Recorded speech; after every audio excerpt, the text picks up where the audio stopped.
У нас никто не занимается лесом. Кто надзирает, кто смотрит, спокойно пилят, пилорамы стоят. Задача – сберечь наше достояние. О сохранении региональных лесов говорили в Магасе на совещании главы Ингушетии.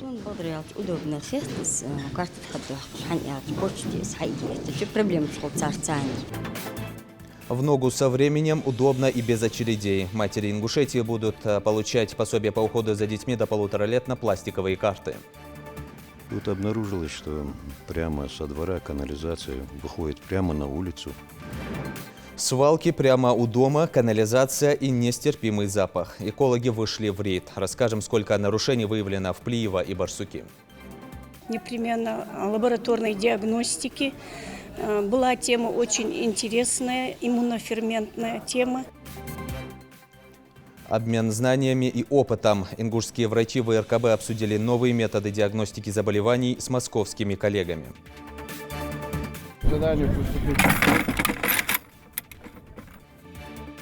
200 участников, 7 базовых площадок, 8 компетенций. В регионе продолжается чемпионат «Молодые профессионалы». Подведем итог второго дня соревнований.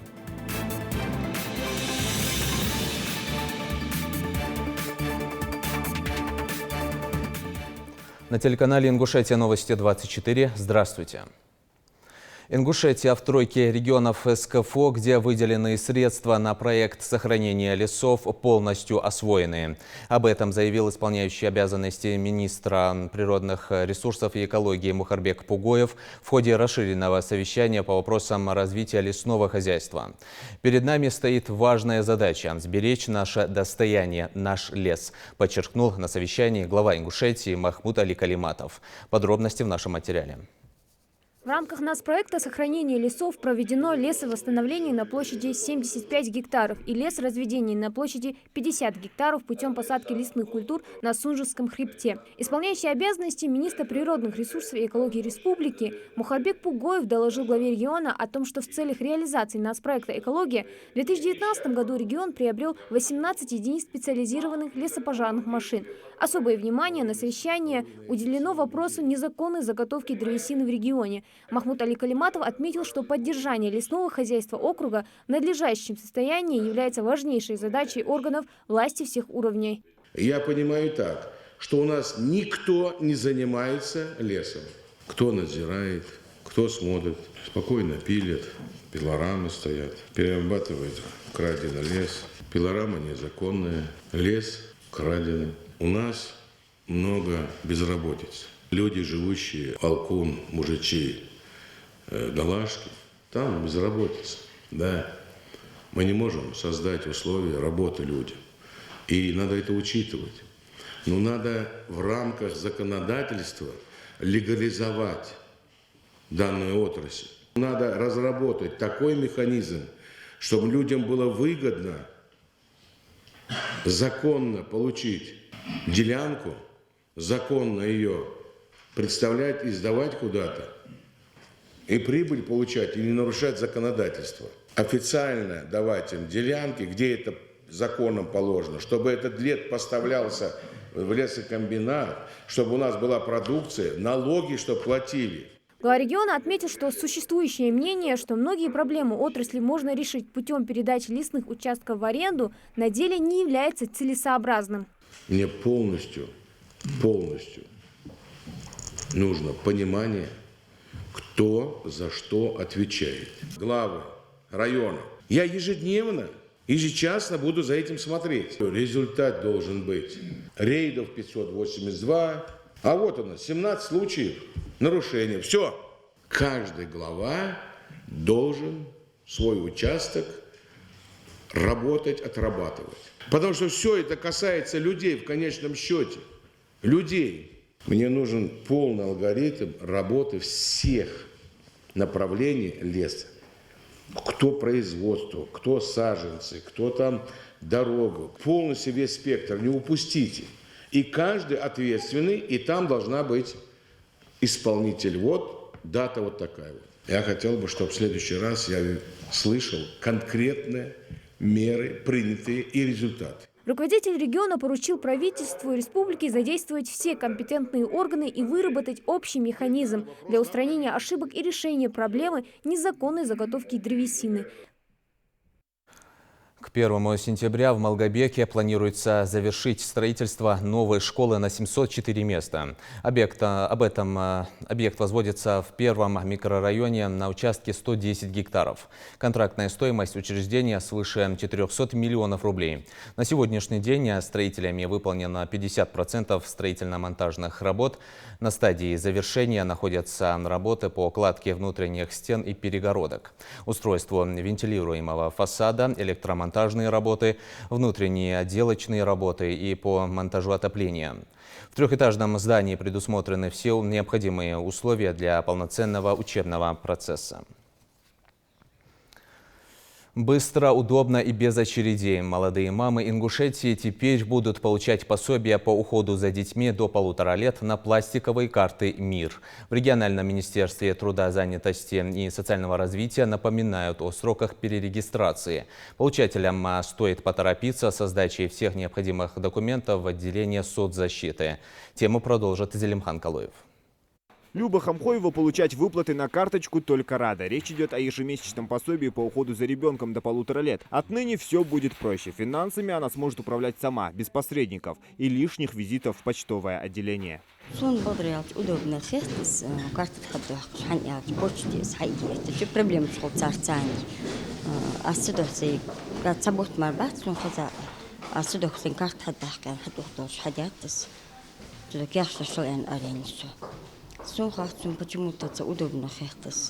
Люди с документами на руках почти каждый день приходят, чтобы поставить точку в вопросе перевода выплат на банковскую карту. Только с начала года в Назрановское отделение соцзащиты документы на переоформление подали уже больше 500 получателей. Перечень документов, необходимых для перерегистрации ежемесячного пособия по уходу за ребенком до 1,5 лет, простой. Это копии паспорта получателя, свидетельство о рождении, СНИЛС получателя и ребенка, а также реквизиты счета банковской карты «Мир».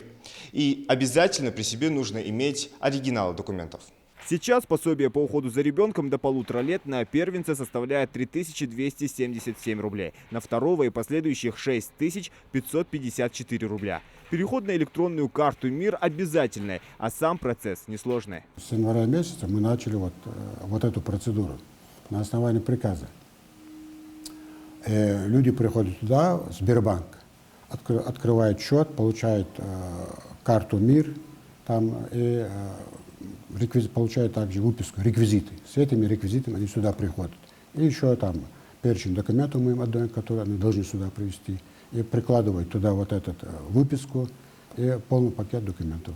Необходимость перерегистрации вызвана тем, что с 2017 года социальные выплаты осуществляются исключительно на банковские карты платежной системы «Мир». Для перевода средств необходимо обратиться в отдел социальной защиты по месту жительства с номером счета, на который в дальнейшем будет перечисляться пособие. Время, отведенное на перерегистрацию, ограничено до 1 марта 2020 года. Надеемся, что граждане, получившие указанное пособие, обязательно явятся с необходимыми документами и помогут вам своевременно провести перерегистрацию. В случае, если получатель по объективным причинам не смог пройти перерегистрацию и представить соответствующие документы, ему будет возобновлена выплата данного пособия. Масштабная цифровизация. Студенческие стипендии, зарплаты, пенсии уже зачисляют на пластик национальной платежной системы. Карте «Мир» доступны все функции и операции. Переводы, оплата в магазинах, спектр возможностей широкий. А самое главное, удобны прежде всего для самого пользователя. Вся страна переходит на цифровизацию и цифры не только в телевидении, но и в обслуживании населения. Главой республики Калиматовым Махмудом Али Макшариповичем было поручено правительству разработать новую систему выплаты льготных пособий на детей и всех льготников. Ничего страшного в этом нет, ведь кто такие льготники, кто такие наши молодые мамы? Это продвинутые люди, у них у каждого есть карта. Мало того, по этим осадкам могут начисляться еще и проценты. Поэтому это выгодно со всех сторон и удобно. По данным Министерства труда Ингушетии, в общей сложности на «Мир» уже перешли порядка 900 получателей. Главное – успеть вовремя, чтобы не остаться без денег. До завершения перерегистрации меньше месяца. Зелимхан Калуев, Асхат Белакиев, Новости 24. В Ингушетии появится 3 региональных оператора по вывозу мусора вместо одного. Увеличить количество региональных операторов по сбору и транспортировке твердых коммунальных отходов на республиканский полигон власти решили из-за жалоб жителей. Как отметили в Минприроды региона, территорию республики разделят на 3 зоны. На каждом участке будет работать свой оператор. Первая зона охватит Джайрасский и Сунжинский районы, города Сунжа и Карабулак. Второй участок – Малгобек, Малгобекский район, сельские поселения Кантышево и Далаково. Третья включит в себя Назрановский район, Назрань и Магаз. Микросвалки, выведенная прямо на улицу канализация и невыносимый запах, как итог экологического бедствия сельских масштабов. И это не весь список нарушений. Блюстители экочистоты наведались в Плиево и Барсуки. В ходе экологического рейда проверяющие выявили целый ряд нарушений, в том числе и на прибрежных зонах рек Сунжа и Назранка. По сельским улицам с комиссией прошлась и наша съемочная группа. Сюжет Тамары Хашагульговой. Первый пункт в списке комиссии – улица Мурзабекова. Мешки с мусором, строительные отходы и сточные воды. Как следствие, зловонный запах и летом, и зимой. Это, как выяснилось, один из местных жителей организовал небольшую свалку. Проверяющий отправляется прямо домой к нарушителю. Но глухой стук в окно остается без ответа. Оставлять эту проблему без решения здесь не собираются. Протокол составлен, предписание выписано. А значит, от буквы закона никто не уйдет. Тем более и местные общественники заинтересованы, чтобы на улице вновь стало чисто. Тут обнаружилось, что прямо со двора канализация выходит прямо на улицу. Природная яма там, овражечек, в этот овраг уходит канализация. Неприятный запах хозяину вот этого дома. Привести у себя дома на улице порядок, привести канализацию в порядок.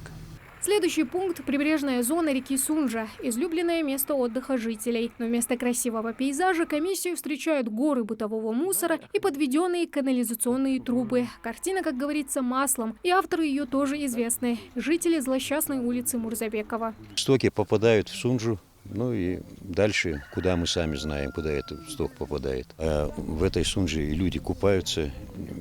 Некоторые места заборы с этой Сунжи в пруды делают. То, что мы сегодня видим, мы попытаемся собрать этих людей, переговорить с ними. Правонарушителям неоднократно принимались меры участковыми инспекторами по этим нарушениям. Не давали сроки для устранения. Так до сих пор это все продолжается. Такая картина у прибрежной зоны Сунжи уже второй год. Проверяющие не раз выписывали предписания и призывали к ответу жителей. Но канализационные трубы и ныне там. Комментировать ситуацию в местной администрации отказываются, хоть и обещают устранить последствия мусорного коллапса. Тем более, что экологи не собираются оставлять этот вопрос без контроля. Мы направим еще раз материалы для принятия мер. Росприроднадзор, так как эта река находится под федеральным контролем. Но одним селом Плиева экологи не ограничиваются. В соседнем Барсуки поводом для проверки послужили жалобы местных жителей. Кто-то якобы вывел канализационные трубы в реку Назранку. Отсюда едкий неприятный запах, который разносится по округе. На данном участке именно сбросов не обнаружено. В дальнейшем будем проводить административное расследование вместе с представителями администрации. Будем выявлять трубы, через которые производится сброс этих нечистот, и сразу же ликвидировать их. Нарушения зафиксированы, специалисты составляют протоколы. Но это лишь полдела. В какую сторону изменится экологическая ситуация в итоге, покажет только время и сознательность некоторых жителей. Тамара Хашагульгова, Магомед Дидигов, Новости 24. В эти дни мы отмечаем 101-ю годовщину знаменитого Далаковского боя. Жители региона, по рассказам старших, знают и помнят историю тех грозных дней, когда далаковцы, встав на пути регулярной Деникинской армии, приняли смертельные бои во имя свободы и равенства. В далеком 1919-м в той кровопролитной схватке, по историческим данным, пало практически все взрослое население Далакова – около 200 человек. Но ученые уверены, жертв было гораздо больше. В память об их героическом подвиге в селении установлен памятник. Этот бой вошел в историю гражданской войны как один из самых ожесточенных и кровопролитных. Прежде всего, не навреди. Главные принципы и правила врачевания поднимались сегодня в Республиканской клинической больнице. На встрече собрались ведущие врачи лабораторно-диагностических отделений региональных медучреждений, а также специалисты одной из московских клиник. Для ингушских коллег провели семинар с целью обмена знаниями и опытом. На повестку вынесли новые методы диагностики. Репортаж Тамары Хашагульговой. Слушатели семинара – врачи, специалисты клинической и лабораторной диагностики со всех уголков республики. Богатым опытом с ними делятся их коллеги из московской клиники Кармей Русланд. Врач-биохимик Виктор Скрипник разъясняет коллегам серологические маркеры аутоиммунных заболеваний и методы определения. Методы измерения параметров крови, которые реализованы в гематологических анализаторах автоматически. Безусловно, это фотометрия. Фотометрия, и с помощью фотометрии мы определяем гемоглобин. Все анализаторы используют данный метод без исключения. Тщательно и ответственно подходить к подготовке врачей. Ни для кого не секрет. Чтобы стать хорошим специалистом, требуются годы. Но недостаточно просто окончить вуз. Знания нужно совершенствовать постоянно, ведь медицина не стоит на месте. Согласно с этим утверждением и сегодняшние участники. Мадина Харсеева на таких семинарах гость частый. Она старается не пропускать их и узнавать о новых методах диагностики, что называется, из первых уст. Непременно лабораторной диагностики.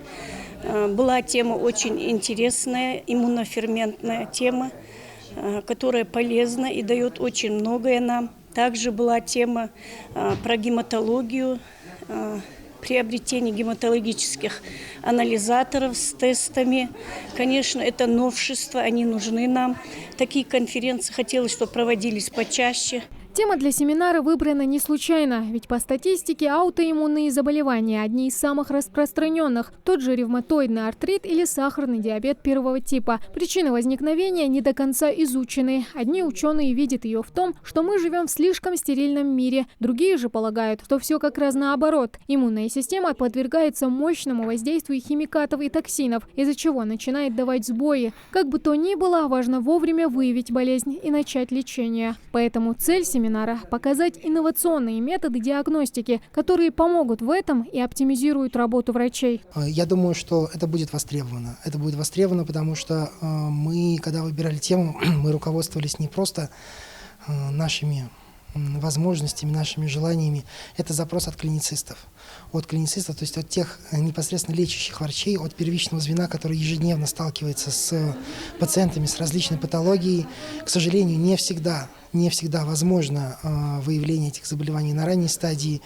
И как раз клиницисты дают запрос, они просят рассказать. Для специалистов из Кармей Русланд это первый семинар в нашей республике. Встреча стала возможной благодаря взаимодействию Минздрава республики и организации «Парадиз-М», занимающейся медицинским оборудованием. Через месяц они планируют провести еще одну лекцию. Следующий семинар у нас планируется по ультразвуковой диагностике.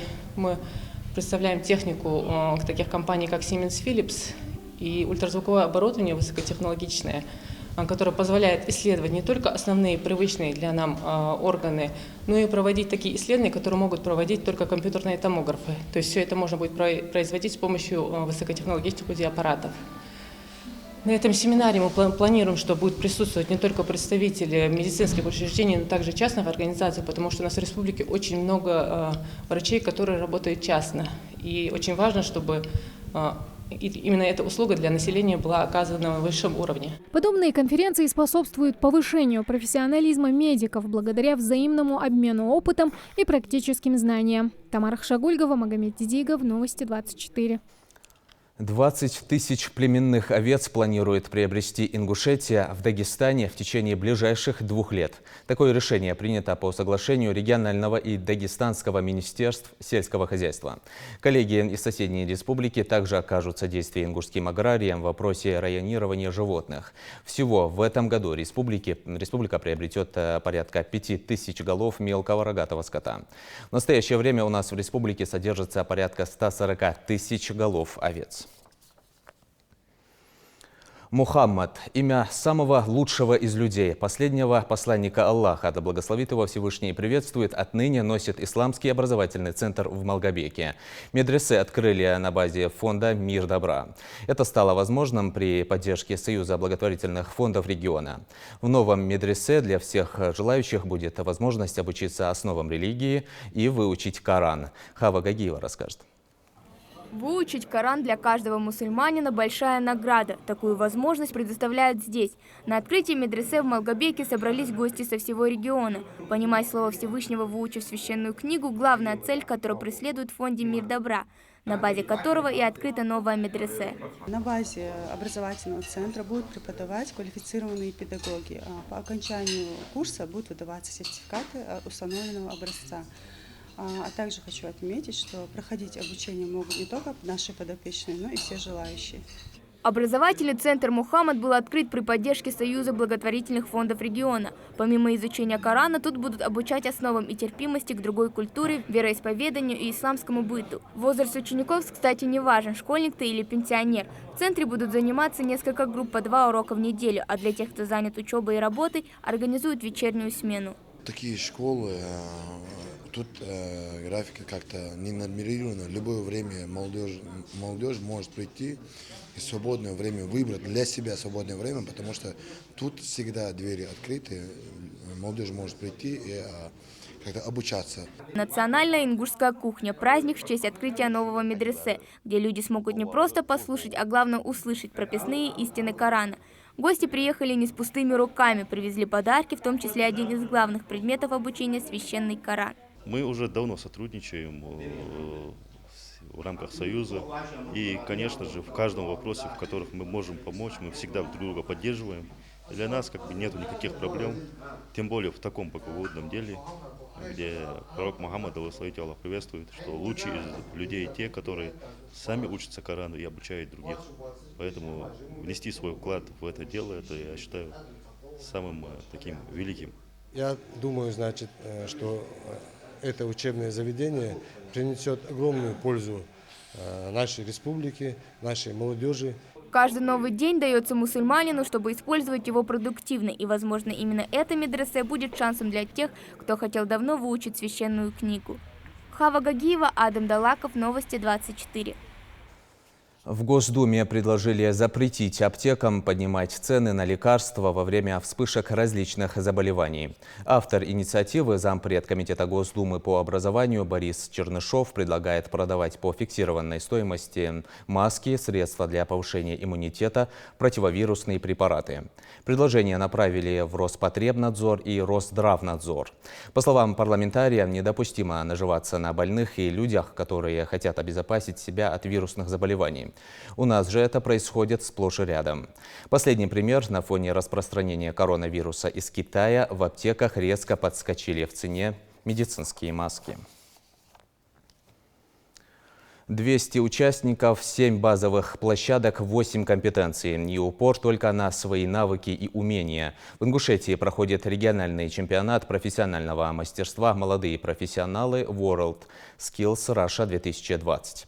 Сегодня, во второй день соревнований, наша съемочная группа посетила 2 площадки, открытые в пожарно-спасательном колледже в Сунже и детском технопарке «Кванториум» в Магасе. В каких компетенциях соревновались участники, расскажет Дана Плиева. Задание по легенде: имеется 1 пострадавший, 2 столкнувшиеся с автомашиной. Задача команды заключается в том, что деблокировать пострадавшего и оказать ему первую медицинскую помощь. И все это в течение 20 секунд. Но Али Джандигов уверен, его команда с заданием справилась успешно. В компетенции пожарная безопасность соревнуются 5 команд, в каждой по столько же участников. На кону победа в региональном чемпионате World Skills и звание самого лучшего. Оценивают выполнение заданий эксперты. На базе нашего колледжа проводится по 3 компетенциям. Это спасательная работа, правоохранительная деятельность и пожарная безопасность.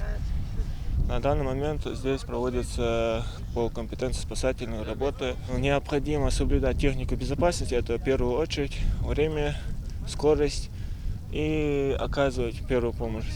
3 компетенции, 42 модуля, где проходят задания, 75 участников из различных СУЗов региона, готовых побороться за главный приз. Параллельно на другой площадке в компетенции правоохранительная деятельность соревнуются уже другие мастера. Здесь важны не только физическая выносливость и упорство, но и командный дух. Все, готов? Да. К заданию приступить.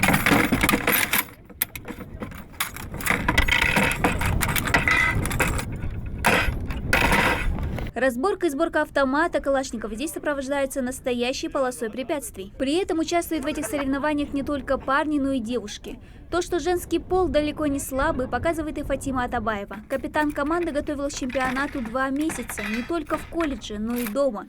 Уверена, эти тренировки обязательно окупятся победой. Задания непростые, и нужно усердно заниматься, чтобы достичь таких результатов. Но мы надеемся, что наши результаты, что мы не посрамим честь нашего колледжа, ведь на нас большая ответственность лежит. Эксперты оценивают выполненные участниками эти задания и заносят соответствующий протокол.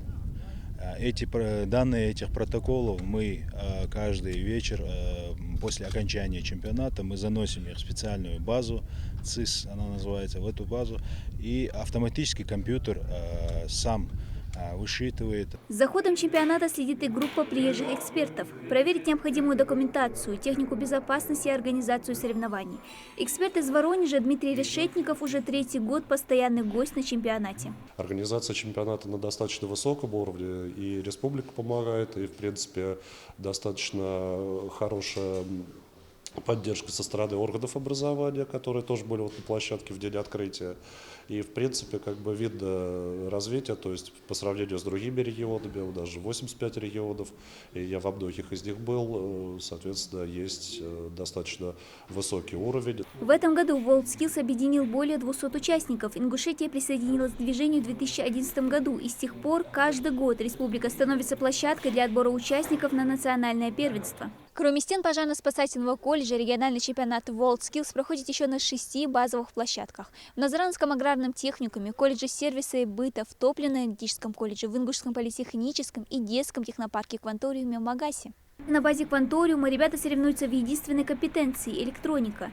На этой площадке физические упражнения уступают место интеллектуальным, а суета и шум сменяются тишиной и порядком. 6 юниоров от 14 до 16 лет за 3 соревновательных дня должны собрать полицейскую мигалку. В первую очередь оценивается работоспособность устройства, непосредственно какого-то конкретного узла, либо устройства целиком. Затем оценивается качество сборки, то есть насколько ровно, насколько правильно был подогнан тот или иной элемент, провод, выдержан ли угол, и зачистка провода и так далее. А второе, оценивается наличие и правильная сборка всех компонентов. Мешать участникам запрещено. Оставшееся время до конца первого задания фиксирует табло. Так что волнение ребят оправдано. Но именно это и мотивирует сделать свою работу быстрее и лучше, отмечает Алексей Лапин. Вчера у них был 3-часовой модуль, во время которого они час разрабатывали схему и 2 часа делали макет. Сегодня у них 2-часовой конкурс, 2 часа они паяют и проводят измерения, настраивают устройство, которое сделали. Завтра будет 3-часовой модуль, они будут программировать устройство мини-бортовой компьютер автомобиля. В четверг у участников последний соревновательный день. Победитель представит республику уже на национальном этапе всероссийского чемпионата. Организаторы не сомневаются, благодаря таким конкурсам рабочие профессии с каждым годом набирают популярность, и выпускники все чаще поступают в СУЗы. Дана Плеева, Адам Далаков, Новости 24. В Общественной палате страны предложили повысить стипендии в вузах до прожиточного минимума. Инициаторы законопроекта отметили, что на сегодняшний день стипендия для многих студентов является единственным источником дохода. Несмотря на то, что инициатива требует существенных финансовых вложений, она поможет поднять уровень жизни будущих специалистов. Такое предложение направят в парламент.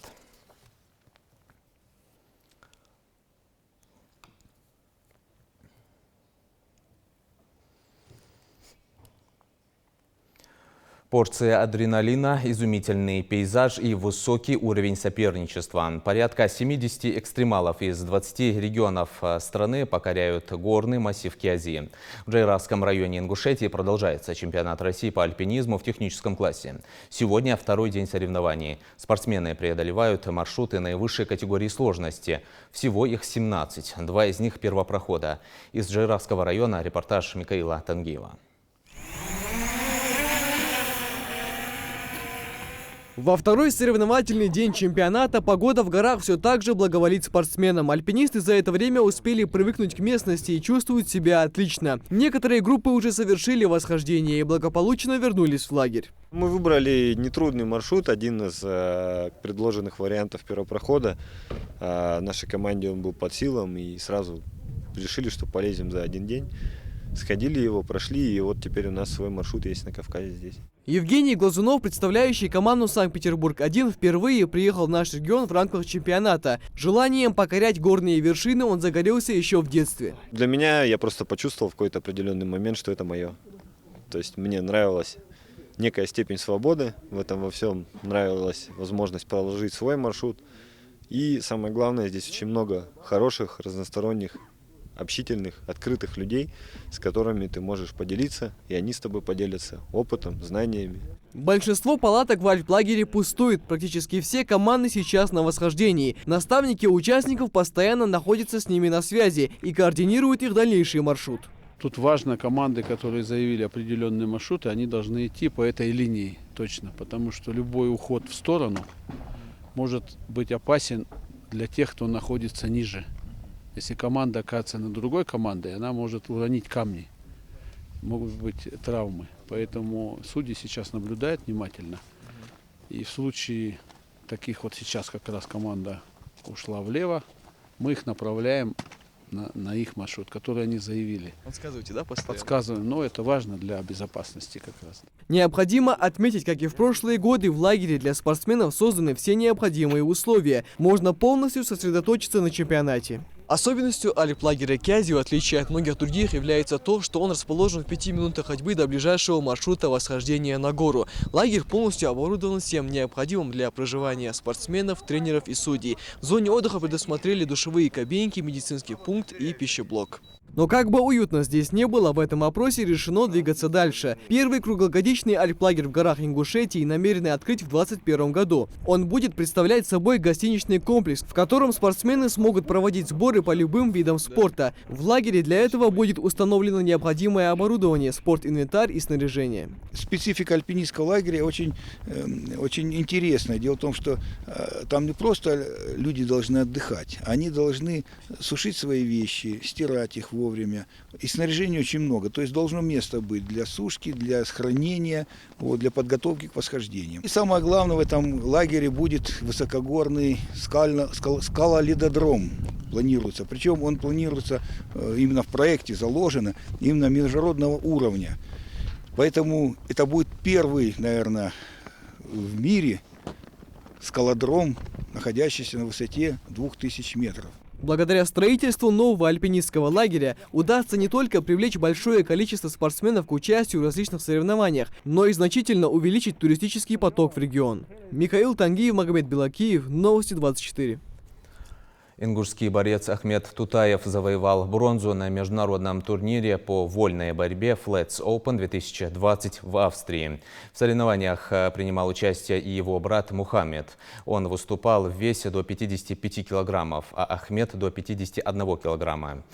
До финала дойти удалось только одному из них. Сейчас у борцов нет времени расслабляться. В выходные в Швеции стартует чемпионат страны по греко-римской борьбе, на котором выступят оба брата. Высокий уровень подготовки, настрой на победу и несколько весовых и возрастных категорий. Более 200 спортсменов со всего региона оспаривают звание лучшего кикбоксера республики. Поединки проходят в физкультурно-оздоровительном комплексе Кантышева. Чемпионат посвящен 28-летию подвига первого героя России, летчика Суламбека Асканова. О полуфинальных поединках сюжет Идриса Ижиева.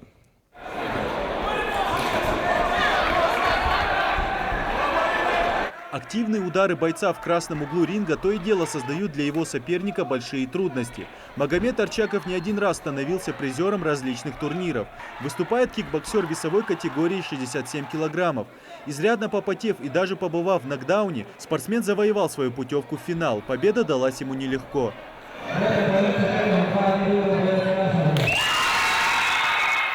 Последние месяцы отрабатываю удары, потому что этому турниру нужна сила.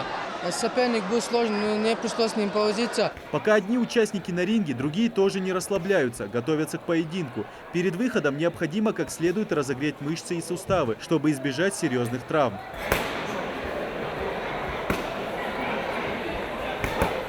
Полный контакт – один из разделов жесткого спорта кикбоксинг. Нанося мощные удары без ограничения силы, бойцы в прямом смысле добывают результат кровью и потом. На турнире 250 спортсменов, и каждый хочет показать себя.